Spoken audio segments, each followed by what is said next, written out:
Welcome back to my channel. ಹೊಸದಾಗಿ channel ನೋಡ್ತಾ ಇದ್ದರೆ ಸಬ್ಸ್ಕ್ರೈಬ್ ಮಾಡಿಕೊಂಡು ಸಪೋರ್ಟ್ ಮಾಡಿ. ಸಚ್ಚಿದಾನಂದ ಸಾಯಿನಾಥ್ಗೆ ನಮಸ್ಕಾರ ಮಾಡುತ್ತಾ ಸಾಯಿನಾಥರ ಅನುಗ್ರಹ ಎಲ್ಲರ ಮೇಲೂ ಇರಲಿ ಅಂತ ವಿಡಿಯೋ ಪ್ರಾರಂಭ ಮಾಡ್ತಾ ಇದ್ದೀನಿ.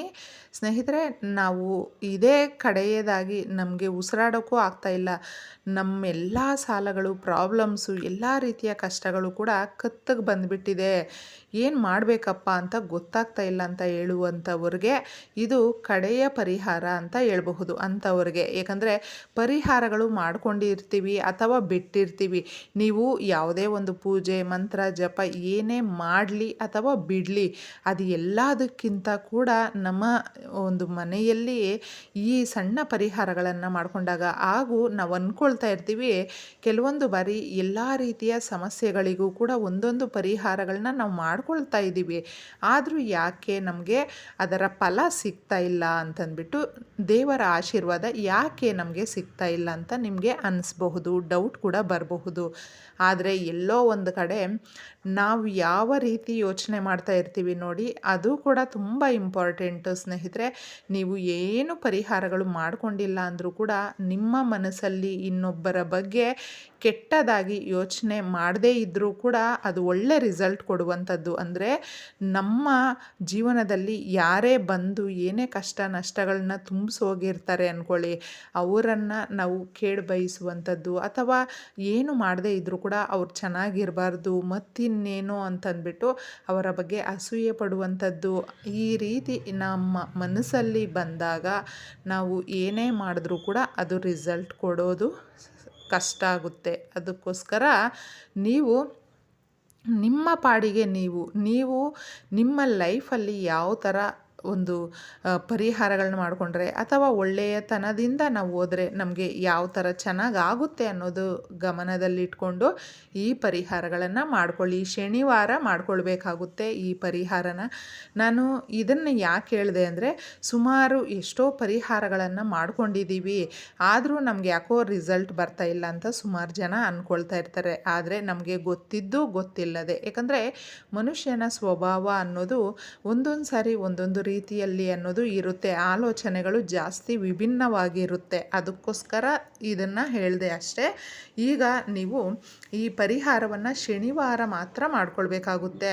ಒಂದು 5 ಶನಿವಾರಗಳು ಈ ಪರಿಹಾರವನ್ನು ಮಾಡ್ಕೊಂಡ್ಬಿಟ್ರೆ ಮಾತ್ರ ನಿಮ್ಮ ಸಮಸ್ಯೆಗಳು ಬಗೆಹರಿತು ಅಂತ ಅಂದ್ಕೊಳ್ಳಿ. ಯಾಕಂದರೆ ಯಾವುದೇ ಸಮಸ್ಯೆ ಇರಬಹುದು, ಅತಿ ಮುಖ್ಯವಾಗಿ ಈಗ ನೀವು ಯಾರನ್ನೇ ಮಾತಾಡಿಸಿ, ಯಾರನ್ನಾದರೂ ಕೇಳಿ, ಏನಾದರೂ ನಿಮಗೆ ಸಮಸ್ಯೆ ಇದೆಯಾ ಅಂತ, ಇದೇ ಹಣಕಾಸಿನ ಸಮಸ್ಯೆ, ಇದೇ ದುಡ್ಡಿನ ಪ್ರಾಬ್ಲಮ್ ಅಂತಲೇ ಹೇಳುವಂಥದ್ದು. ಅಂದರೆ ಈಗ ದುಡ್ಡಿಗೆ ಎಷ್ಟು ಪ್ರಾಮುಖ್ಯತೆ ಇದೆ, ಅದನ್ನು ನಾವು ಯಾವ ಥರ ಗಳಿಸ್ಕೊಳ್ಬೇಕು, ಹಾಗೂ ಗಳಿಸಿರುವ ಹಣವನ್ನು ಯಾವ ಥರ ಉಳಿತಾಯ ಮಾಡಬೇಕು ಅನ್ನೋದು ಒಂಥರ ಯಕ್ಷ ಪ್ರಶ್ನೆ ಆಗಿಬಿಟ್ಟಿದೆ. ಆದಾಯ ಹೆಚ್ಚಾಗಬೇಕು, ಸಾಲಗಳೆಲ್ಲ ತೀರಿಸಿ ಮನೆಯಲ್ಲಿ ಖರ್ಚುಗಳು ಕಡಿಮೆ ಆಗಬೇಕು, ಈ ರೀತಿ ನಾವು ಅಂದ್ಕೊಳ್ತಾ ಇದ್ದರೆ ಮನೆಯನ್ನು ಶುಚಿ ಮಾಡಿದ್ದೇ ಶನಿವಾರ. ಈ ಪರಿಹಾರವನ್ನು ಹೆಣ್ಮಕ್ಳು ಗಂಡ್ಮಕ್ಳು ಅಂತ ಏನೂ ಇಲ್ಲ, ಯಾರು ಬೇಕಾದರೂ ಮಾಡ್ಕೊಳ್ಬಹುದು. ಯಾಕಂದರೆ ಎಲ್ರಿಗೂ ಹಣಕಾಸಿನ ಸಮಸ್ಯೆ ಅನ್ನೋದು ಇರುತ್ತೆ. ಅಂಥವರು ಈ ಪರಿಹಾರವನ್ನು ಮಾಡ್ಕೊಳ್ಳಿ. ಒಂದು ಚೆನ್ನಾಗಿರುವ ನಿಂಬೆ ಹಣ್ಣನ್ನು ತಗೊಳ್ಳಿ. ಈ ಬ್ಲ್ಯಾಕ್ ಎಳ್ಳು ಬರುತ್ತಲ್ವ, ಕಪ್ಪು ಎಳ್ಳು, ಅದು ಒಂದು ಪ್ಲೇಟಲ್ಲಿ ತಗೊಳ್ಳಿ. ಒಂದು ಚಿಕ್ಕ ಪ್ಲೇಟ್ ನೀವು ಯಾವುದಾದ್ರೂ ತಗೊಳ್ಬಹುದು. ಈ ರೀತಿಯೇ ಇರಬೇಕು ಪ್ಲೇಟು ಅಂತ ಏನೂ ಇಲ್ಲ. ನಿಮ್ಮ ಮನೆಯಲ್ಲಿ ನಿಮಗೆ ಯಾವುದು ತೋಚುತ್ತೋ ಆ ಪ್ಲೇಟನ್ನು ತಗೊಂಡಿದ್ದೆ, ಆ ಪ್ಲೇಟಲ್ಲಿ ಸ್ವಲ್ಪ ಎಳ್ಳನ್ನು ಹಾಕಿ, ಎಳ್ಳು ಕ್ಲೀನಾಗಿ ಇರಬೇಕು. ನಾವು ತಗೊಂಡು ಬಂದಿದ್ರೆ ಮಣ್ಣು ಮಸಿ ಎಲ್ಲ ಇರುತ್ತೆ, ಅದನ್ನು ಸ್ವಲ್ಪ ಕ್ಲೀನ್ ಮಾಡ್ಕೊಂಡು ಬಿಟ್ಟಿದ್ದೆ ಇದರಲ್ಲಿ ಹಾಕ್ಕೊಳ್ಳಿ. ಒಂದು ಪ್ಲೇಟಲ್ಲಿ ಹಾಕ್ಕೊಂಡ್ಬಿಟ್ಟು ಇದ್ರ ಮೇಲೆ ನಿಂಬೆ ಹಣ್ಣನ್ನು ಇಡಬೇಕು. ಚೆನ್ನಾಗಿರಬೇಕು ಈ ನಿಂಬೆ ಹಣ್ಣು. ನೀವು ಯಾವ ಡೈರೆಕ್ಷನ್ನಲ್ಲಿ ಕುತ್ಕೊಳ್ಬೇಕು ಅಂತ ನಾನು ಇಲ್ಲಿ ತಿಳಿಸ್ತೀನಿ, ಅದೇ ಡೈರೆಕ್ಷನ್ನಲ್ಲೇ ಕುತ್ಕೊಳ್ಬೇಕಾಗುತ್ತೆ. ಪಶ್ಚಿಮಕ್ಕೆ ನೀವು ಮುಖ ಮಾಡಬೇಕಾಗುತ್ತೆ ಸ್ನೇಹಿತರೆ, ಇದನ್ನು ನೆನಪಲ್ಲಿ ಇಟ್ಕೊಳ್ಳಿ. ಪೂರ್ವಕ್ಕೆ ನಿಮ್ಮ ಬೆನ್ನು ಇರಬೇಕು. ಅದಕ್ಕೋಸ್ಕರ ಆ ಡೈರೆಕ್ಷನ್ನು ನಿಮ್ಮ ಮನೆಯಲ್ಲಿ ಯಾವ ಕಡೆಯಿಂದ ಬರುತ್ತೋ ನೋಡಿಕೊಂಡಿದ್ದೆ ಆ ಥರ ಕೂತ್ಕೊಂಡು ಸಂಕಲ್ಪ ಮಾಡ್ಕೊಳ್ಳಿ.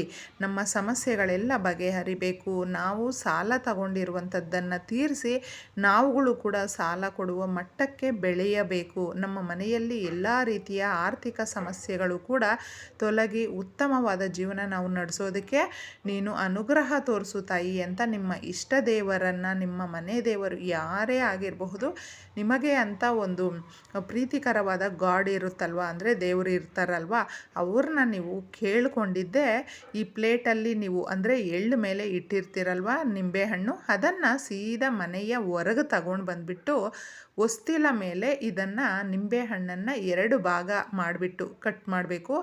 ಅದಕ್ಕೆ ಅರಿಶಿಣ ಕುಂಕುಮ ಸ್ವಲ್ಪ ಹಾಕಿಬಿಟ್ಟಿದ್ದೆ ನಿಮ್ಮ ಹೊಸ್ತಿಲ ಬಳಿ ಈ ಕಡೆ ಒಂದು ಆ ಕಡೆ ಒಂದು ಇಡಬೇಕಾಗುತ್ತೆ.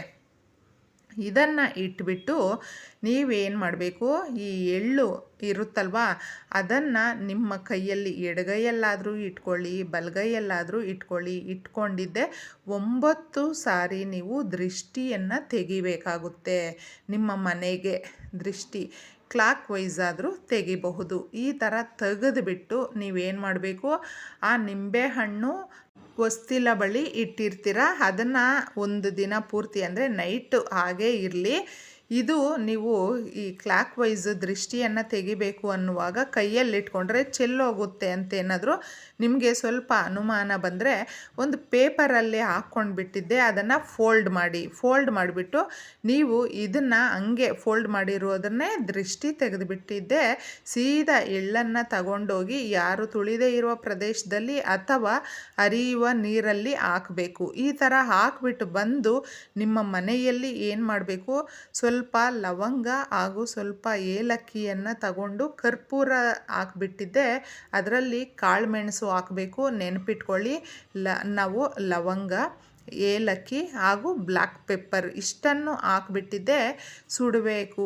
ಆ ಸುಟ್ಟಿರುವ ಹೊಗೆಯೆಲ್ಲ ಮನೆಯಲ್ಲಿ ಮೂಲೆ ಮೂಲೆಯಲ್ಲೂ ಕೂಡ ತೋರಿಸ್ಬೇಕು. ಈ ಥರ ತೋರಿಸ್ಬಿಟ್ಟಿದ್ದೆ ಆಮೇಲೆ ನಿಮ್ಮ ಕೆಲಸ ಏನಿರುತ್ತೋ ಅದನ್ನು ಮಾಡ್ಕೊಳ್ಬಹುದು. ಹೊಸ್ತಿಲ ಬಳಿ ಇರುವ ನಿಂಬೆಹಣ್ಣು ಮತ್ತೆ ಏನು ಮಾಡಬೇಕು, ಮಾರನೇ ದಿನ ಅಂತ ಕೂಡ ನಿಮಗೆ ಡೌಟ್ ಬರುತ್ತೆ. ಅದನ್ನು ಮಾರನೇ ದಿನ ತಗೊಂಡೋಗಿದ್ದೆ ಯಾರು ತುಳಿದೇ ಇರುವ ಪ್ರದೇಶದಲ್ಲಿ ಹಾಕಬೇಕು. ಈ ರೀತಿ ಈ ಕ್ರಮವನ್ನು ನೀವು ಒಂದು 5 ಶನಿವಾರಗಳು ಯಾರು ಮಾಡ್ಕೊಳ್ತಾರೋ ಶ್ರದ್ಧಾ ಭಕ್ತಿ ನಂಬಿಕೆಯಿಂದ, ಅವರು ಮತ್ತು ನಿಮಗೆ ಸಾಲಗಳೇ ಆಗಿ ಅಥವಾ ಇನ್ನೇನೇ ಪರಿಸ್ಥಿತಿಗಳು ಆಗಿರಲಿ, ಯಾವುದೇ ಕೂಡ ಆ ಕಠಿಣ ಸಮಸ್ಯೆಗಳಿಂದ ನೀವು ಯಾವ ಥರ ಹೊರಗೆ ಬಂದಿರ್ತೀರ ಅನ್ನೋದು ನಿಮಗೆ ಕ್ಲಿಯರಾಗಿ ಒಂದು ಗೊತ್ತಾಗುತ್ತೆ. ಇದನ್ನು ನಂಬಿಕೆಯಿಂದ ಮಾಡ್ಕೊಳ್ಬೇಕಾಗುತ್ತೆ.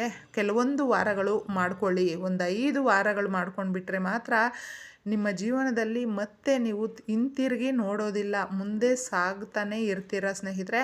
ಅಷ್ಟು ಬೆಸ್ಟ್ ರಿಸಲ್ಟ್ ಬರುತ್ತೆ. ಇದು ನೀವು ಮಾಡ್ಕೊಂಡು ನೋಡಿ, ಇಷ್ಟೇ ಸುಲಭವಾಗಿ. ಒಳ್ಳೆಯದಾಗಲಿ ಎಲ್ರಿಗೂ.